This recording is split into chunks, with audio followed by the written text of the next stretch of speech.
Schauermann. Welcome to the Deep Life Podcast. Thank you. Thank you, Elise. Thank you, Dan. Really excited to be here. Welcome, Kendall. I'm really excited about this conversation. I've been meaning to become friends with you for the last year since we met Sophie.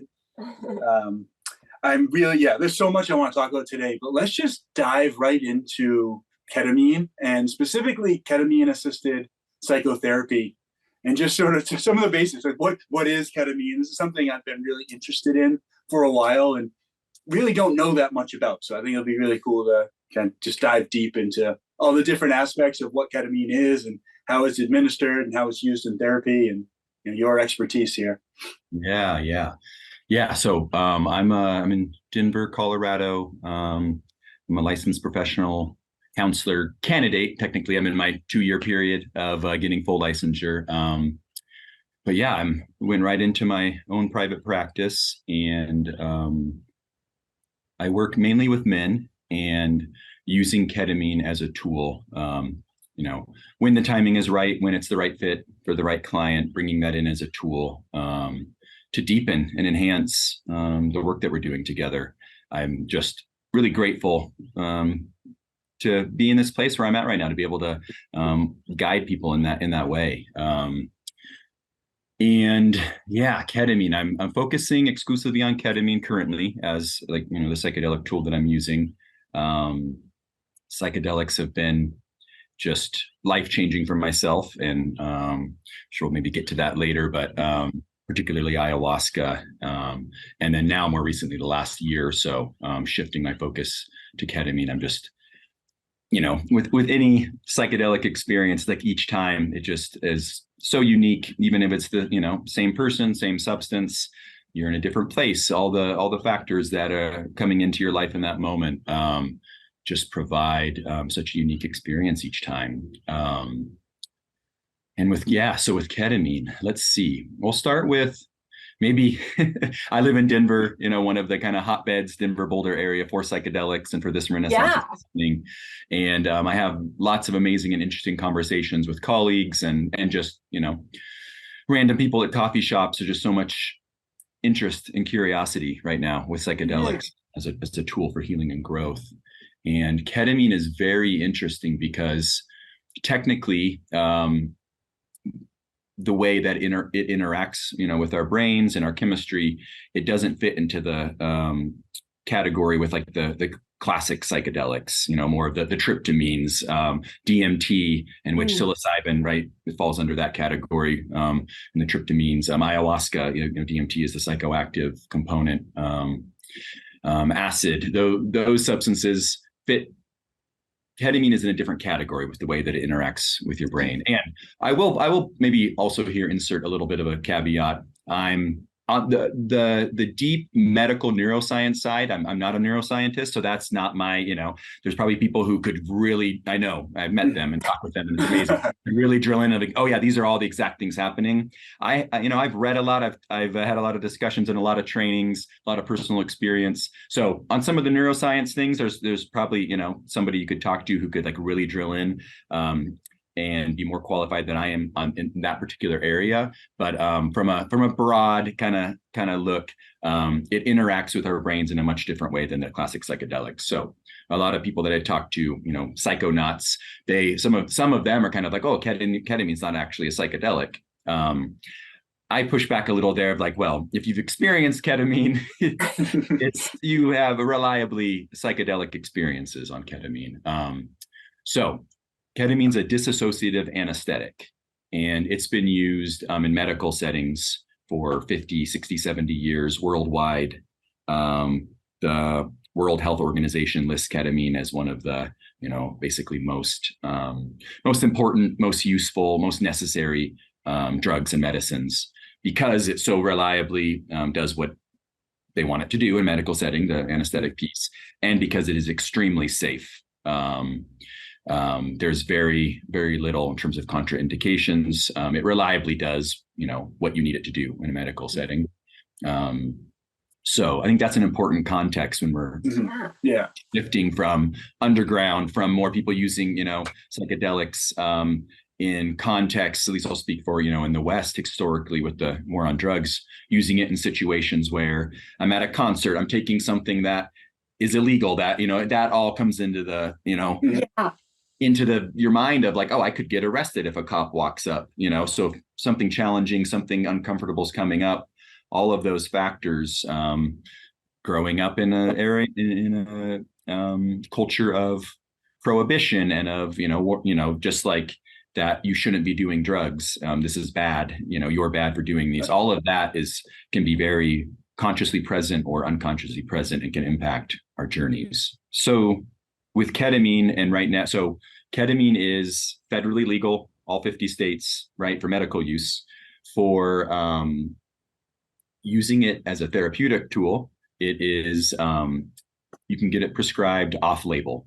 So ketamine infusions were starting in the early 2000s. A lot of amazing research was done. This is more in the medical model, and we'll go into different ways that ketamine is administered. But the first one we could start with is ketamine infusions, or like drip is what people would call it. So historically, it's like you're in a very medicalized setting. You're with an MD or a nurse practitioner. You're hooked up to a ketamine drip, intravenous.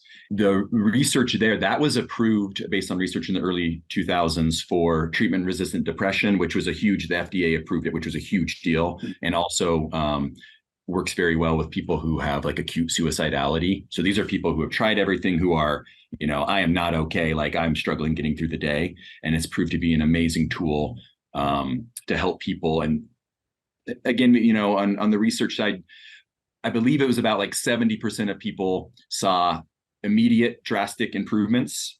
And that lasted for about 30 days. So it wasn't like they were good forever, but it provided them with a stabilization to like, okay, I can get through the day. I can get through this month. Maybe two important things to say about that research was, number one, it was the drip. It was so very high doses of ketamine.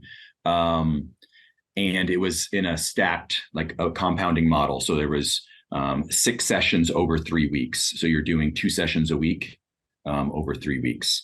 And they found that physiologically, with doing MRIs on patients during this process, that they could see the changes in the brain, that new neural pathways are being created, new things, right? I think a lot of us maybe in this arena have seen like some of the studies with psilocybin as well out of Johns Hopkins, where they showed the brain map before taking psilocybin while on psilocybin, where it's like, okay, you could see maybe like 30 kind of light connections in the brain, and then it just lights up and there's like hundreds of connections, right? In all these different areas that wasn't able to connect before.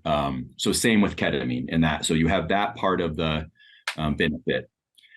The second part that I think is interesting, that while those were like amazing results, that didn't include any type of psychotherapy or any type of relational support.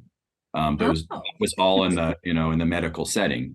So what I feel like is really exciting currently, and I recognize I'm in a little bit of a bubble in Denver and Boulder, but I also know the fact that ketamine is legal federally, that I know people in other states that ketamine is definitely spreading in other states as well. But so many therapists now are incorporating. So at least here in Denver, I think kind of everywhere, it's the common kind of term for what the work that we're doing is CAP, K-A-P, so Ketamine Assisted Psychotherapy. Generally speaking, that's more of this model where you're working with a therapist, you are building the therapeutic alliance, a therapeutic relationship, which we know from just standard psychotherapy. That's the most important factor. And if you're going to get, see benefits with therapy, is what is your relationship like with your therapist? That's way more important than what's the modality they're using, right? Once you build that therapeutic relationship, then the different modalities are amazing and very important, different ones. There's so many amazing things you can learn and ways you can work with people. But if that human to human connection isn't built, that's the main indicator of success. I'll pause there for a minute because I've been just talking about stuff. No, that's great. No, we want it. This is definitely information that needs to be talked about. You speak about it eloquently, and it's great for people to hear, for sure. When you mentioned, I think it was Johns Hopkins, the studies where it was kind of lasting roughly 30 days with most people. In your opinion, do you think that that's because there wasn't therapy included? I mean, yes, in my opinion, yeah. And I, again, recognize I'm coming from more of a, my own personal healing story was through ayahuasca and through then kind of second phase use with psilocybin, use with ketamine, and really focusing on how can I integrate this, very intentionally with people who are close to me in life and with my therapist. And what I'm seeing, and personal experience as well with clients, that just how important the integration piece is. My early ayahuasca experiences were,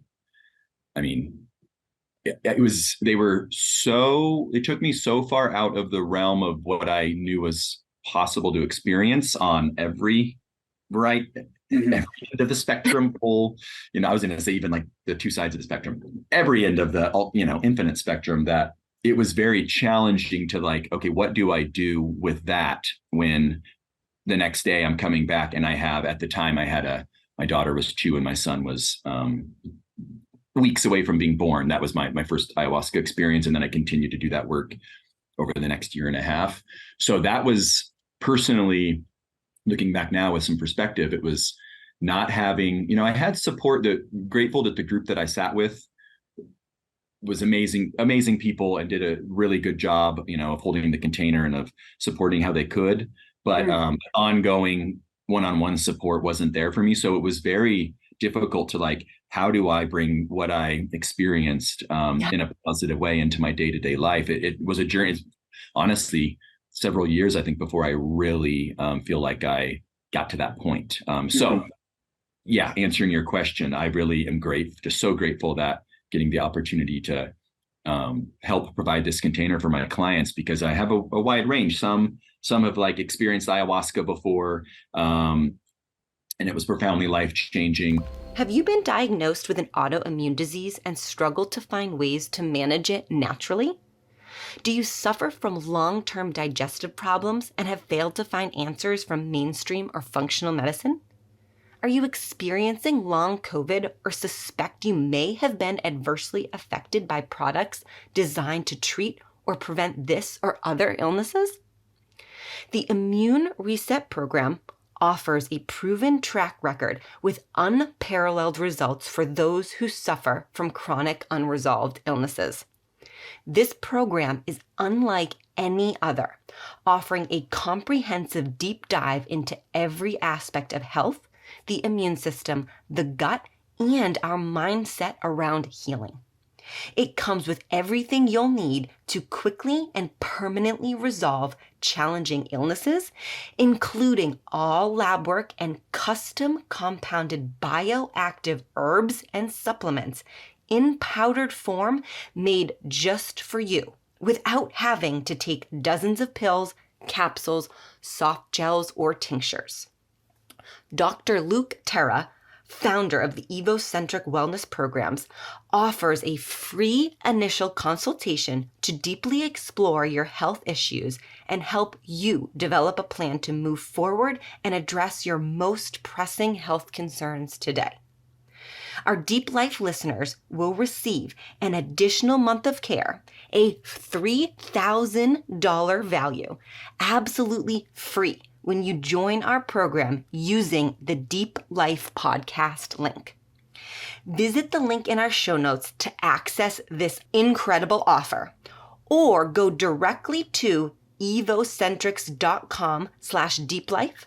That is Evocentrics, EVOCentrix.com/deeplife, DEEPLIFE, to find out more and book your free call today. And now they have like young children and they're, it's not feasible for them to go down to the jungle, right?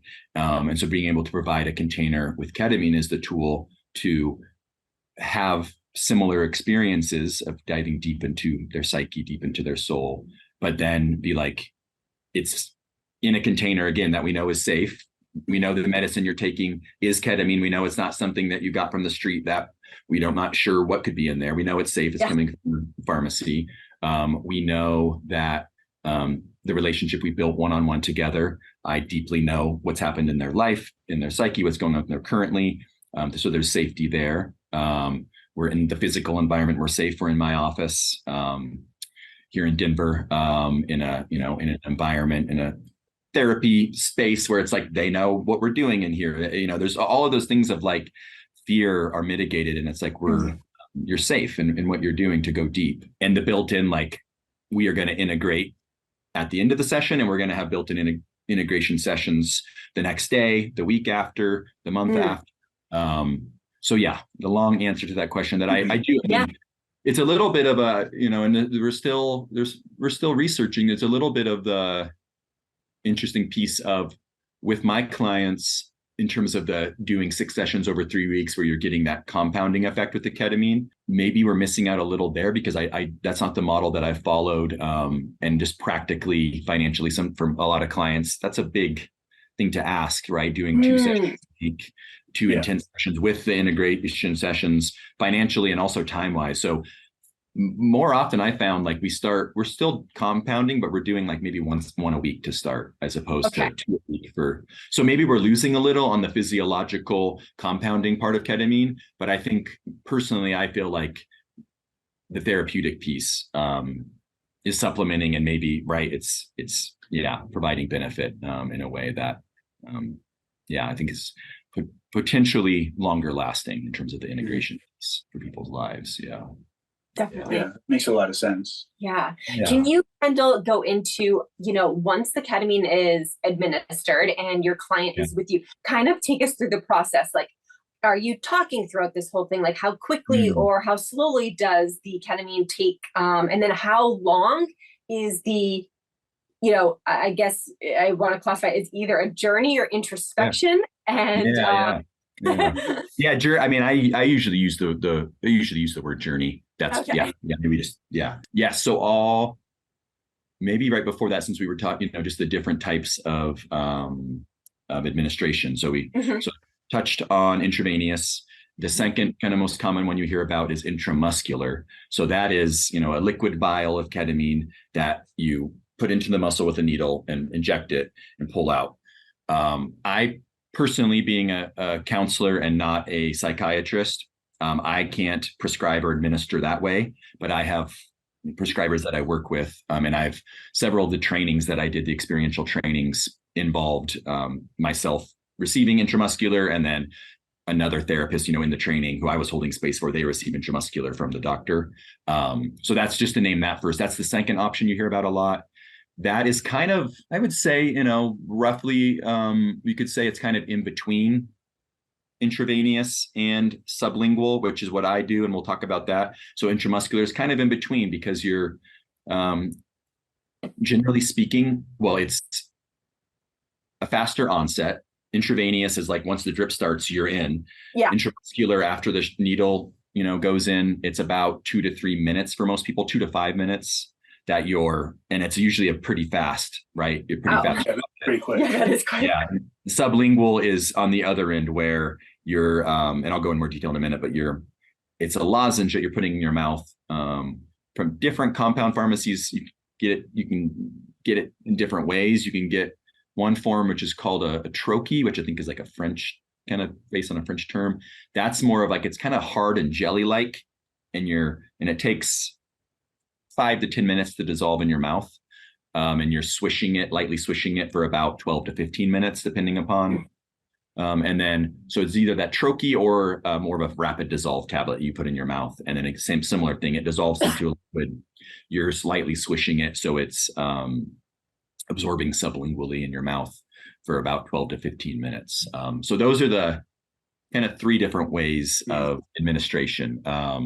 Sublingual is the one that we'll focus on. That's the one that I have the most experience with, and that I use with clients. And as a therapist, it's just the most practical way for a therapist to do it. If you're a psychiatrist or an MD, you have a little more, a little more leeway, or a little more options of how you could administer. So sublingual ketamine, ketamine assisted psychotherapy. The process that we would use is once I'm working with the client, I found that usually kind of have a rule that like it's usually a minimum of a month that I've been working with a client before we would, just to make sure that we've, at least built a pretty solid foundation of our container together.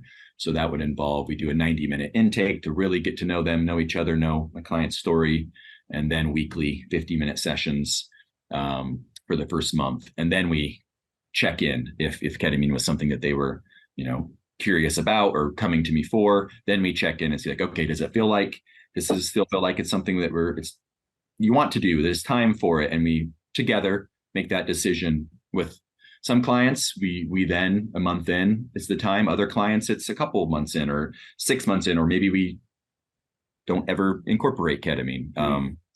So when we get to the point that we feel like it's a good fit and the timing's right, then they have a medical intake with one of the prescribers I work with. That's usually about, depending upon the prescriber, 45-minute to an hour-long intake, and then they receive and that's the piece too, or on the medical side. While ketamine is very safe, there is some, on the medical side, they want to go through a medical history to make sure there's no contraindications. The main ones you hear about would be if they've had maybe like any type of heart issues in the past, because ketamine, like I would argue, like any other psychedelic, leading up to the experience, most people are going to have some form of like maybe a little bit of anxiety, a little bit of like, your mind and your system preparing for, I'm stepping into an altered experience. So heart rate tends to elevate at the beginning of a ketamine session, which makes total sense to me. Yeah. But so if there's someone with heart issues, they just want to screen for that. And maybe the other piece that I'll add is that ketamine can be addictive. In recreational settings, especially people who get ketamine underground and use it for more of like a party recreational type substance. It's not uncommon for people to become dependent on ketamine. It can provide a very euphoric, almost like an escape of an experience for people sometimes.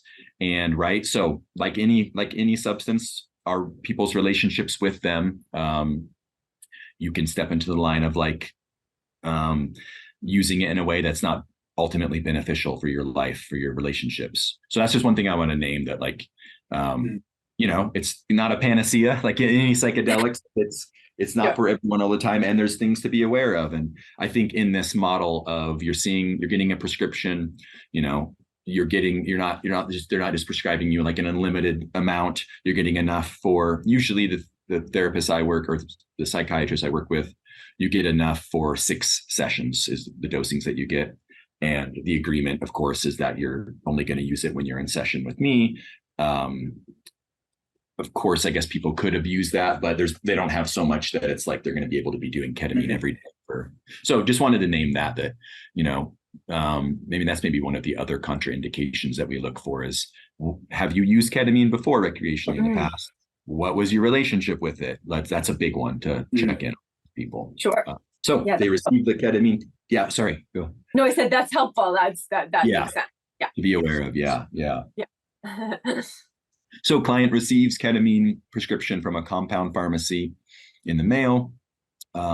We have been having like a proper preparation session, going through, what's your intentions, any fears they may have, any things that were like that you feel like might come up. And a lot of this conversation is too, have you had psychedelic experience in the past? Have you had altered states experience in the past? What were those like? All of those, provide, I think, information for just, you never know how particular journey, what's going to come up, but it provides context around what have previous experience has been like for both the client and myself to help the best provide the environment that's going to benefit them the most. The day of the session, and we could, in terms of how much detail you want to go into, we have a process of providing information around like what are best practices to prepare for ketamine.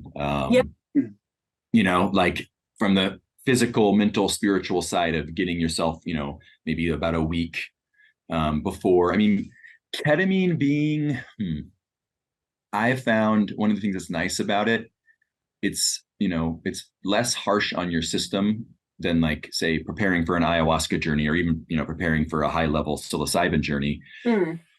I've found there's a lot more of like, with ayahuasca in particular, there's, you need to be off of SSRIs. It could be dangerous if you're on SSRIs and you do ayahuasca.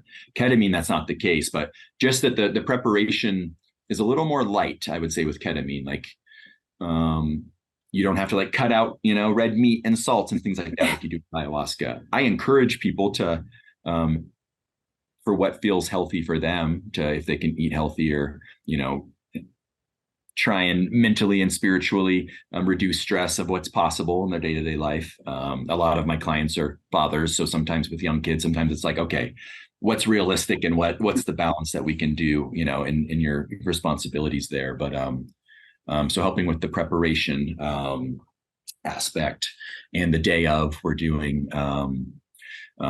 eating a little lighter, trying to cut down caffeine if that's possible.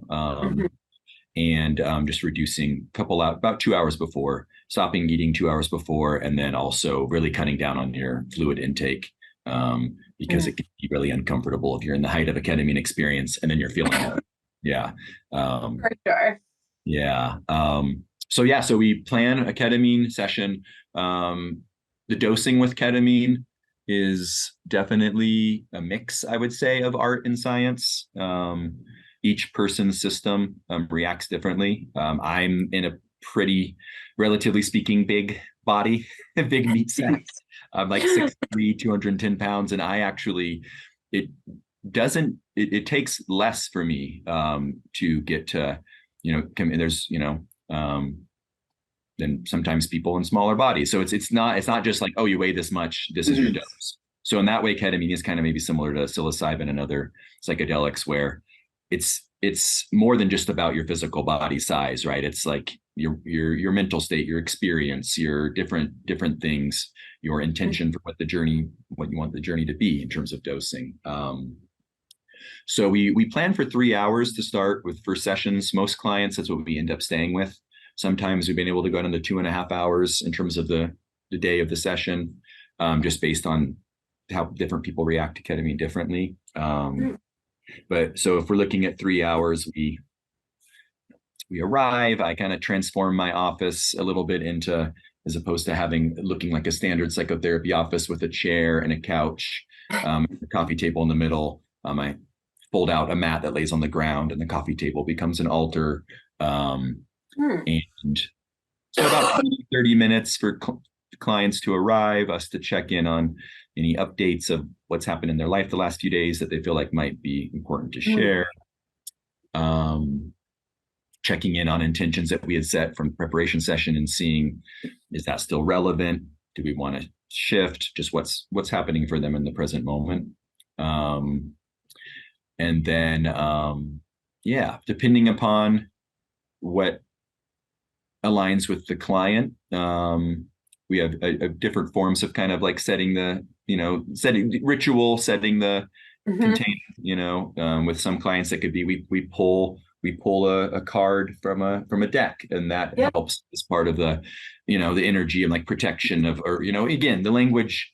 I feel very open in my approach to these things. So it's really tailored to the client of like, if that's going to be beneficial for them to use more of the spiritual, some might say woo language, let's do it. And if that's going to be a turnoff and not helpful for them, then we don't do any of that. And we just, it's more of a, we just use different ways to set the container of what's appropriate for what's going to support them. And then when they take the ketamine, the sublingual ketamine, it depends upon the prescription, but usually it's about 12 to 15 minutes that they're swishing in their mouth. Within a few minutes, most clients, sometimes people don't like the taste at all. Sometimes like, it's fine. It's definitely not, maybe for listeners out there if they've experienced ayahuasca, it's definitely nowhere near compared to how difficult the taste and just consistency of ayahuasca is. So it's on another spectrum there in a good way.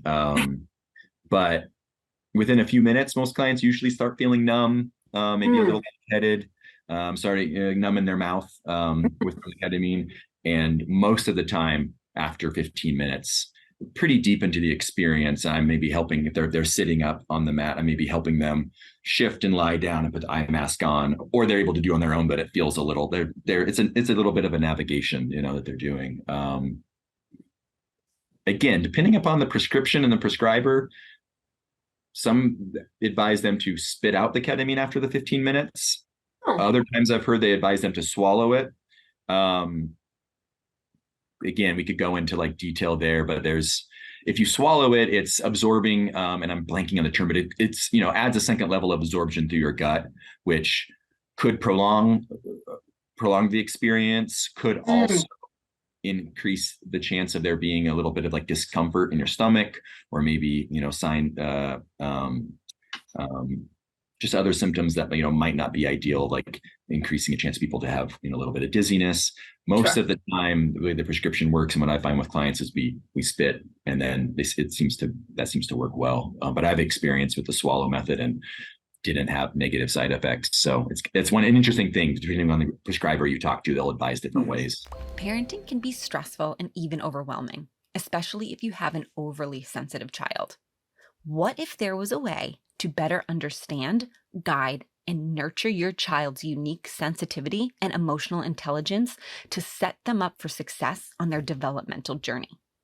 Rooted Rhythm's signature course, Tuned In, offers a transformational process for parents of highly sensitive, super feeling, wise, and empathetic children. Dan and I don't have children of our own, but we were both highly sensitive children growing up. And we know firsthand how difficult it can be to feel and process emotions in a productive and constructive way at such a young age. Recently, having gone through the Tuned In course, we both took away so much valuable information and practical tools we could utilize to reparent ourselves and to understand how to better use our sensitive nature to deepen our connection to ourselves as well as the world around us.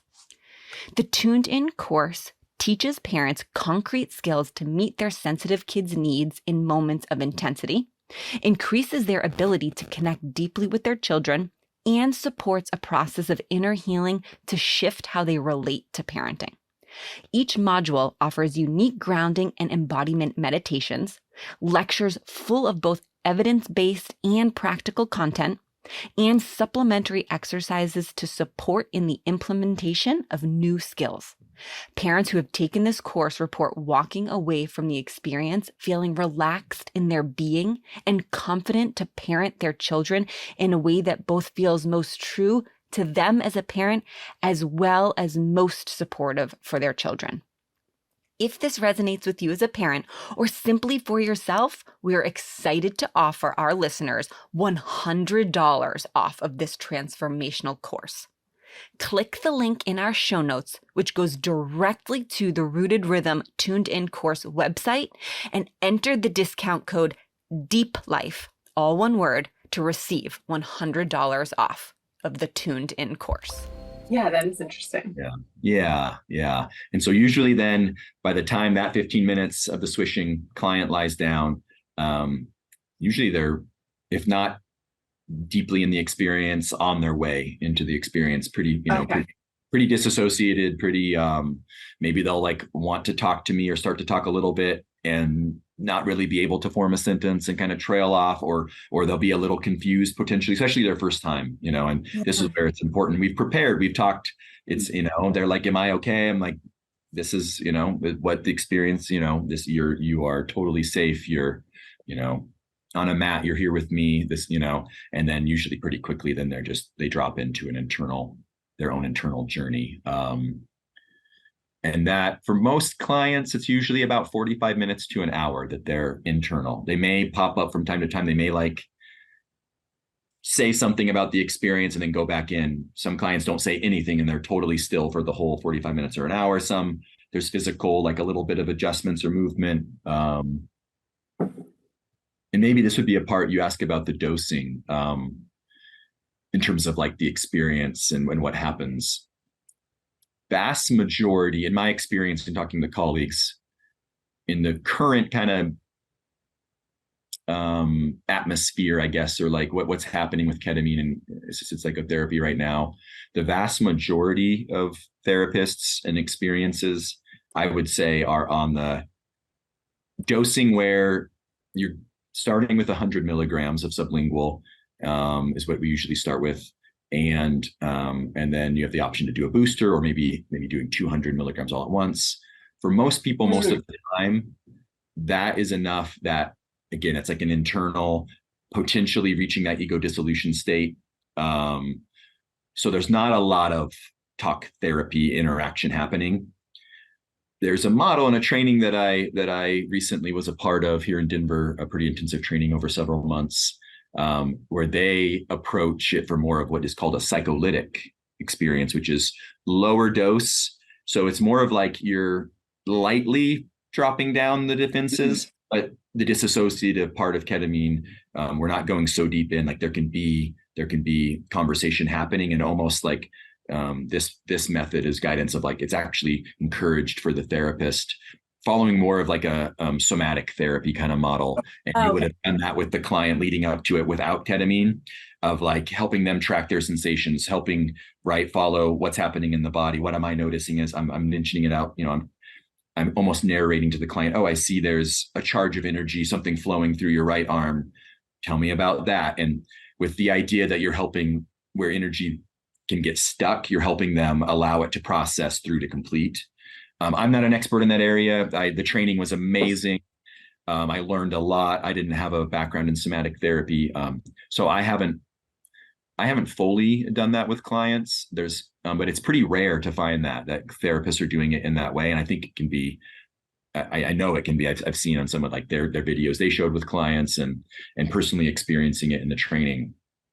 It's just another amazing way that you could, really focus on the somatic release of guidance, as opposed to like maybe the more underground traditional model of higher doses, trusting that the client, their own like innate healing, inner healing intelligence is gonna do what it needs to do, and just kind of trusting them to be on their journey. That's more of I think what most therapists are doing, and myself included. That's kind of the model that I generally follow. But sometimes with concessions, you're surprised. It's like, oh, I thought we did a high enough dose that they're going to be fully under for the heart of it, and they're end up having a lot of interaction. And that's, and that's the part of it that going into it, to try and name to clients, there's not a right or a wrong way to do this, right? Like you can be fully internal and not want to interact with me at all. That's great. If you need something, if you want me to help you, shift something to make it more comfortable, I'm here. If you want to be able to talk about something that's maybe challenging or beautiful, but you want to name it to me, do that. So it's really, whatever feels right in the moment, like trust that for the client. Two questions I think are very similar. When you talk about like sort of the disassociative aspect of it, one, does that allow you to like revisit trauma or past experiences without the emotional impact or the emotional connection to it? And then I guess along those same lines, is the disassociative nature of it enough when people are going introspective to kind of lose the ego and allow their body to kind of, like you said, like intuitively heal the process without getting in the way and like creating what they think it's supposed to be? Yes, to both. I would, right. Again, and I'm always careful with my languaging to not, create then like, an expectation for a client, right? Sure. Like be careful with that, more into the realm of intention, and even like softening intention sometimes is helpful, to like almost like an invitation for the experience to really allow, open to what arises. But yes, with clients and in my own personal experiences with ketamine, and with, my therapist who kind of mentor and therapist who guides me with my own ketamine experiences, I have had instances where the theme of the whole, or at least part of the ketamine experience, was focused on a particular traumatic event of mine in the past. I'll share one actually. This was in one of the trainings that I did, and it was an intramuscular, so it was the needle, right? And pretty quickly once I've dropped into the experience. Looking back, yeah, maybe I'm generally good with needles. I'm not like one of those people who like is really freaked out about getting blood drawn or something. Like I'm good with it. But I had a little bit of anxiety, right, when she was putting the needle in, and I was like, oh, that's interesting. And then in the journey, I was pretty immediately put back into a moment. It was during COVID. My daughter is 7 and my son's 5. At that time, they were probably about 5 and 3, where it was a traumatic experience where we were in the doctor's office. It was just me with both the kids. I had never, and they were both going to be getting some immunizations, just like standard immunizations. It was their time for it, but it was COVID time, so everything was heightened. How it played out in the room, there was lots of factors out of my control and my control, but I realized like, oh, in the past, I always would have brought one of the kids to do the immunization and not both at the same time. So my daughter was getting her immunizations. I think they did it in her thighs, and she had a couple she had to get. And my son was there watching. And so my daughter's freaking out as the nurse is like giving her an immunization. And my son is like literally like in the corner cowering because he knows he has to get one next. So traumatic for everyone, they're all freaking out. She gets it. And then it's like process of having to then like, help my son try and calm down, but also like get him to it so they can give him the immunization. Just usually our experiences in the doctor were really good for the kids. That one was horrible. Oh, God. In this ketamine experience, I was back in that doctor's office with my kids, almost like remote viewing it. I could feel a little bit of like a charge of like, oh, the shame and the guilt of like, oh, I really messed this up. I should have handled it differently. Maybe I shouldn't even have gotten them immunizations. All the questions of like, I'm messing this up. They're going to be traumatized, guilt and shame, that story running. But reliving it with ketamine, I was like detached enough that I could feel those emotions coming up, but they weren't totally running the show for me. They weren't like over, right? So they were present. I was aware of them, but it provided space for me to be able to, in more of like a 360 degree or like seeing both sides of like, okay, let's trust that this happened for a reason. What are the ways that it brought up, pain points for myself that I need to work on, of like feeling like, oh, I have fear around my kids getting hurt. What can I control? What can I not control? What are the ways that, while it maybe is easy to see that it wasn't ideal, what are the ways that this is going to help my children become stronger and more resilient? What did I learn? So next time I won't, if they're getting immunizations, I'll bring them one at a time, like I had always done before. So it was just that was an example where I really, it was focused on that one event that there was trauma there, all the way to the other end of, for me personally, at least more often than not, my ketamine experiences are a little more like general themes, like it's more of like a transcendental mystical experience is how and there's not a lot of like direct going back to traumatic moments. It's more of like a general, a general like, oh, a chance to rest and relax and and just like be and feel that and feel my body and feel like sometimes in this, which makes sense. I guess I was in that somatic training, even on higher doses now, sometimes I have an experience that I have had with ayahuasca and psilocybin more regularly, where almost that inner healing intelligence is the term that they use, MAPS, the multidisciplinary psychedelic studies in their trainings with MDMA. They use that term of inner healing intelligence. It's almost like your mind's turned off so much that the energy and, sometimes which can be from trauma, but just energy that's in your body, you will find yourself. And with ketamine, kind of your eyes are closed a lot of the time, or eye mask on. I found myself after the fact, like, oh, my hand is like doing something, and I open my eyes and I see my hand, like energy is moving and things are happening. There's like flow happening through the body that my mind isn't, at least I'm not aware of my mind telling the body to do it.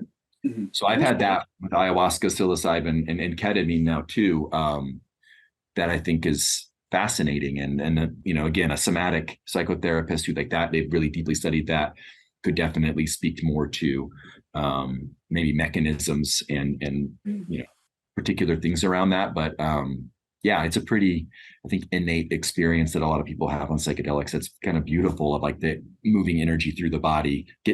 Turn your mind off and let the wisdom of the body kind of heal that way. Yeah. Thank you for sharing that story of your kids and doctor's office. That I'm sure is vulnerable to speak about as a dad bringing his two children into the doctor's office, but very relatable. And like you kind of said, I think that this is important for people to hear, because someone else who may have experienced something similar would think nothing of it. And it is actually a traumatic experience for all people involved. And if you do not move that energy, if you hold on to that resistance almost of feeling the emotions that need to be released, that's kind of when problems manifest in your body and people don't understand where they're coming from. Yes. Yeah. When right before we got on, I had mentioned to Dan and Elise that I had just listened to their most recent podcast, which was the first recap of 2023. And Dan, you had that quote in there around that, like, resistance, right? Resistance, you're putting your attention on resisting, you're putting energy there. So you're taking action by resisting, and you're keeping energy from flowing and moving. Yeah. Absolutely. Big part of the psychedelic experience, right? Is like the concept of being able to let go and surrender and not be in resistance to what's coming up. Yeah. Yep. Yeah. You really have to let it happen. Let it do its thing. Right. It's gonna do that even if you're trying to resist. Eventually, it's going to move its way through. Whether it might just make it much more uncomfortable if you're resisting. Yeah, definitely. On that note, I'd kind of like to go back. You had mentioned earlier some of your own experiences with plant medicine and ayahuasca and psilocybin. Yeah. If you're open to it, I'd love to go a little deeper into that experience and how that has brought you to where you are now, using psychedelics in your therapy practice. Yeah, definitely. I mean, I can directly point to ayahuasca and that first experience with ayahuasca for myself as being this is where the trajectory, right, of my life changed. And there was kind of like, once I opened that box, there was no way to continue on the path that I was previously on. And maybe a little context would be, I was in my early 30s when I had that experience. And before that, I had a childhood that wasn't, there wasn't like psychedelics around, right? Like in my teen years, like maybe some, so I had never experienced any psychedelics. It was more of like a meat and potatoes and beer and football environment where I grew up in a small town. Yeah. Which there's, I don't know, amazing things about environments like that. There's, I think, things that we can kind of point to that could see how maybe, I don't know, could be better in environments like that. But so even despite doing my undergrad at CU in Boulder, it was mainly just drinking was kind of the drug of choice, even for myself personally. Boulder is known for being more of like a hippie environment, and a lot of cannabis, because it being legalized for over 10 years now in Colorado. That wasn't part of my journey, a very minimal part of my journey. So I had a little bit of, in my mid 20s, late 20s, a little bit more of a, for the most part, healthy relationship with cannabis. Times I can look back where it's like, oh, I was probably using it a little too much to like numb and escape. But generally it was pretty like expansive for my consciousness using cannabis. And then a couple of, again, grateful, couple of like pleasant, but not too much, not like too intensive experiences with psychedelics, going to concerts, going to Red Rocks, in my late 20s. But it really wasn't my first, I would say, real just meaning like high dose, where I really stepped out of who I am, who I see myself as or saw myself as, was the first ayahuasca experience.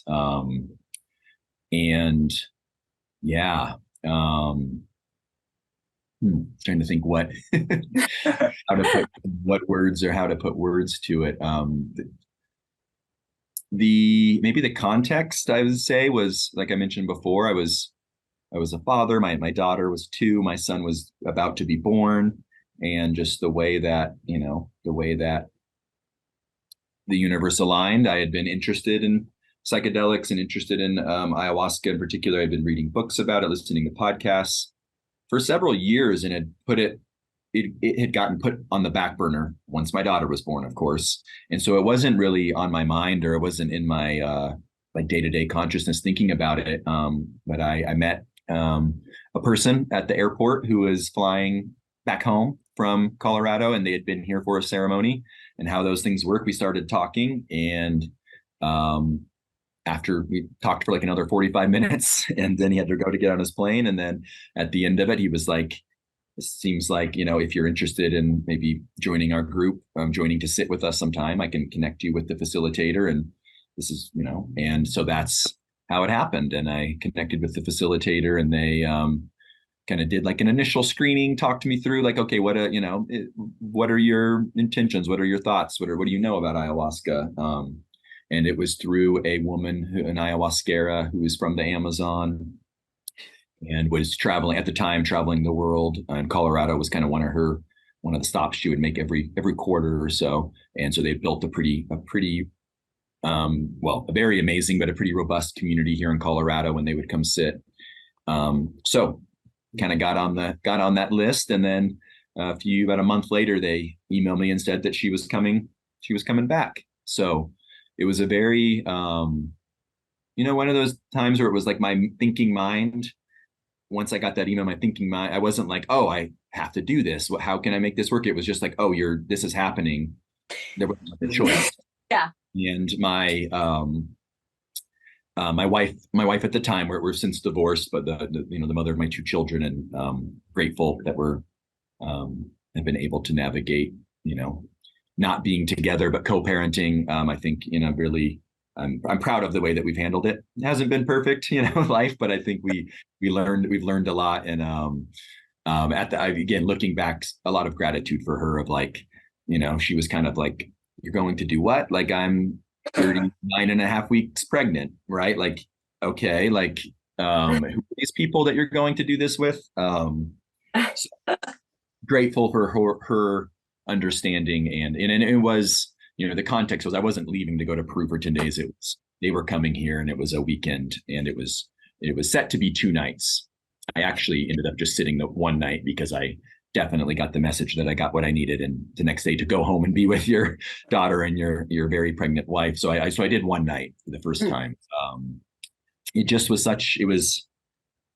maybe I'll just repeating what I said earlier, but in kind of the theme of like not wanting to maybe do too much detail, just around like not wanting to maybe create an expectation for someone who hasn't had the experience that might, if they're planning on doing it or when they do. But it was my personal experience was, maybe I would say overwhelming was the theme. It was, looking back, like I didn't have a lot of the tools I have now of like, oh, I can tap into my breath. I can maybe do my best to like consciously like move some of the energy instead of being in a tornado of hell in my mind. I could move some of that energy of that loop into my body and like disperse it and help things move through. I didn't have any context for that, or a little bit, but I, in practice, wasn't very experienced with it. So it was a night of resistance, I would say, a lot of resistance, of not wanting to purge, not wanting to be in the difficult experiences. Then when it would go in and out like a wave to the even saying bliss doesn't do it justice, right? The experience of like just such a beautiful experience, I couldn't even handle it. Then I was like resisting that because I was like, oh, this keeps getting better, and when it gets better on this end, then it gets worse on this end, and I'm going back. So I don't want the good because that means I'm going to have the bad again. So it was a night of resistance and struggle that I ultimately came out of just kind of like not sure what to like change, but not sure what to do with it, I guess would be the integration piece. Then I was kind of like, I don't know what that was. Yeah. And I'm going home to a 2-year-old and getting ready to have my second child. So like, I got to just go back into that mode. Yeah. That was That was, I guess, yeah. Sounds like a lot. Yeah, thank you again for sharing that too. I love these talks about plant medicine. We can maybe dive deep into that right now, unless you have a question about that. No. Yeah, I think plant medicine is just becoming so much more relevant and talked about, and very similar to kind of how you described. Alcohol, beer, vodka was my choice absolutely growing up and in college, and that was all I knew. And I was petrified of anything other than that, like even cannabis. Psychedelics was not an option whatsoever, even though like my dad is the first one who would tell you that like he was in San Francisco in the 60s, like doing a lot of stuff. It just never like sat with me. And I feel like Dan is certainly the same way. Same and then when probably maybe about 5 years ago, Dan began introducing cannabis for him, like basically to help with all of the concussions he had with football. Yeah. And I was still resisting it. I was really like, I'm scared. I don't want to do this. And he was so gentle about it. He was like, well, don't do it. Like, you'll know when you're ready. And like about a year and a half later, I was like, okay, I'm ready to try it. Exactly. Like just as I am learning and growing, healing my body, healing my nervous system, trying to raise my consciousness, I was having so much different perspectives on how it can, help me and is beneficial, as opposed to like, I'm not trying to go and have a bunch of edibles and party. Yeah. Like I want it to be an introspective. I mean, it's wonderful to relax on the couch with it, but I'm trying to raise my consciousness. And it has been something that I think really was a gateway into our psilocybin experiences, because I really feel like I wouldn't have been able to jump right into psilocybin without the leeway, or at least the gateway of cannabis, because I am certainly someone who is highly controlling and I have a severe anxiety. I'm so much better than I ever was. But if you were to try to give me any type of psychedelic 5 years ago, I don't think I would probably have had a heart attack. Yeah. Yeah, I was like Elise said, very much the same way. It came up, not really. Drinking was it. Even cannabis, like I smoked a few times in college. Always when I was drunk, and would basically get drunk enough that I would stop saying no, and then I'd smoke a little bit, but then I'd pass out. It was never something I really enjoyed or got much benefit from, and it was always in sort of like a party sense. And then years later, in my 30s, I started like paying a little bit more attention to what people were saying and listening to podcasts and people talking about cannabis. And I got really interested in building new neural networks and kind of repairing. Elise mentioned I had a lot of brain damage, essentially playing college football, and a lot of concussions. And it was something that I was a little nervous about. And I started, hey, if this is helping some people, it's gonna maybe be helpful for me. And just started experimenting mostly with edibles, not smoking so much. Right. And then slowly I've just kind of mixed in. I still take more edibles, and then I smoke a little bit here and there. And I found it to be a very, very good for me. And never really like a party thing. It's more of a I'll have some edibles and sit and relax, and I look forward to it and feel good. And it has absolutely led to, I think, higher consciousness and thinking and perceiving the world very differently. And I think it's been really, really powerful. It's funny. It's also always referred to as like as a gateway drug, and I found it to be a gateway in a completely different direction. Yeah. When you said that, Elise, about the gateway, I fully agree. And in my mind, I came up and was going to say exactly what you said, Dan. Like Nancy Reagan was right. Like it is a gateway, but not in the way that, not in this nefarious. I mean, yes. I mean, right. We're grateful for the time we're in now of like the importance of setting, of having reverence for the powerful substances. So I guess maybe, partially Nancy was right. And though channeling that, just that there is so much power in these experiences, doing it in a way with reverence and in a container that's safe, it really is, right? Yeah. I mean, in the best way possible, I think like it can provide a gateway to understanding yourself And that could mean that you're going to deepen your experience with maybe more powerful, higher doses or more powerful psychedelics, or not. Each different people are on their own journey, but I think it definitely provides a gateway to a deeper understanding. I like the quote from Stanislav Grof, he's still alive. He's like 100, I think now. I saw him at the MAPS Psychedelic Science Conference. Oh my God, get out. Yeah, and got his autograph. That's awesome. He was not doing a book signing. He's a Eastern European. I'm gonna blank which country, but him and his wife were pioneers of, back before psychedelics, were made illegal in the West. Prohibition. Before that time, in the 50s, him and his wife were both.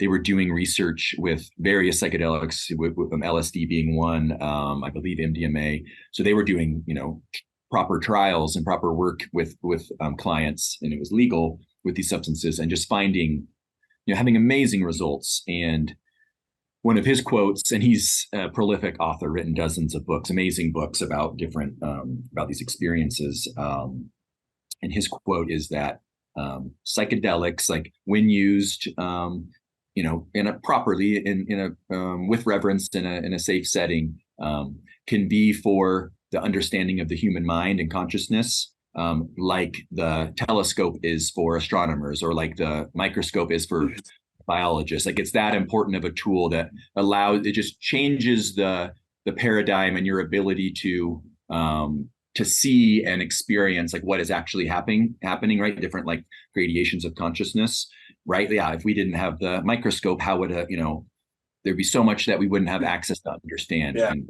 I've always found that as, just like that's such if we could look at it from that view, if maybe most people who haven't had these experiences could understand it as a tool in that way, which I think we're definitely stepping into that now in our culture. Just how profound and helpful they can be as tools.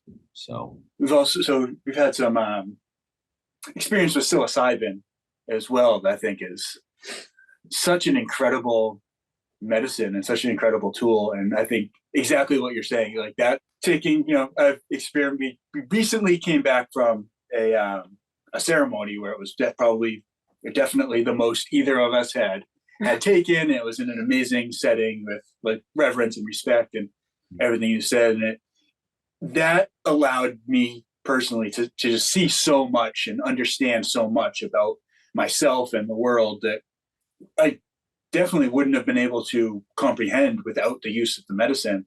But then also, even in the past, experimenting with like smaller dosages, I've also on a different level been able to see and understand sort of like the unity of everything and how the interconnectedness of literally everything, how everything is everything. And it's just been, it's mind blowing, in so many ways, in such a good way. It just opens you up to so much that we don't even realize is all around us all the time. Yeah. It's beautiful. I mean, right. It's and I have the experience often and kind of also like with clients sometimes where they, especially when they're maybe coming, when their ego and their thinking mind is starting to come back online, when they're coming out of an experience, and you can see the like trying to like put the pieces back together in this, using the language and the tools that we have, and in this more like a 3D experience, you can see the like disconnect of trying to like whatever, this experience, like change it into something that I can express, which, there's some people, I don't know, I usually try and advise and caution, like, you don't have to, don't feel like you have to like understand it and put it all together in a profound or coherent sentence, like right away. Like, that's great if you want to try to do that, but also like, we got plenty of time for that, because it's maybe by definition, ineffable, right? There's a level of disconnect that you can't. I heard it described, or maybe I was reading it in a couple different books, one more of like from a South American shaman, his perspective, and then also in a book that was in the frame of like Jewish mysticism, like the Kabbalah, where it's when you get into those states, you're entering into more of like the fourth dimension where time, right? Time doesn't operate the way that we conceive it to operate. So in that coming back to then like a 3-dimension experience, by definition, there's going to be something lost in translation in terms of like trying to explain it, right? Maybe the felt sense, I believe the felt sense, it's still with us for sure in ways that we maybe can't understand. But so that needing that desire for our ego to then be able to put it into a little box and understand it. And then, oh yeah, this works in this linear thing of what I was, it's kind of like, that can be helpful. And also it can be helpful to not force ourselves to try and do that. Yeah.